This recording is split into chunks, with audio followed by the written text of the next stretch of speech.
trop, c'est trop. Le dire câble du ministre de la Constitution l'a dit tout à l'heure, que nos populations quittent les zones à risque. Et ces populations ne quittent pas, elles avancent, qu'elles n'ont pas les moyens et elles ne savent pas où partir. Madame, on ne peut pas se prévaloir de sa pauvreté pour mettre sa vie et la vie de sa famille en péril.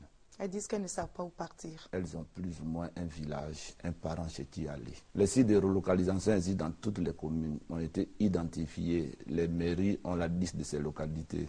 C'est des établissements recevant du public, des écoles, des hôtels, prêts à les recevoir. Les mairies ont été impliquées dans cette campagne de sensibilisation que nous menons depuis le début du mois d'avril. Nous voulions prévenir pour éviter à la Côte d'Ivoire les scènes que nous voyons aujourd'hui. Le plan Orsec veut dire organisation des secours. Au nom du ministre d'État, ministre de l'Intérieur et de la Sécurité, nous étions sur le terrain pour porter secours aux populations. Le bilan aurait été plus lourd si les secours n'avaient pas été apportés. Nous étions avec le directeur général de l'ONAD, le directeur général de la construction. Le directeur de cabinet du ministre de la Constitution nous a rejoint plus tard. Il y avait un représentant de la Banque mondiale.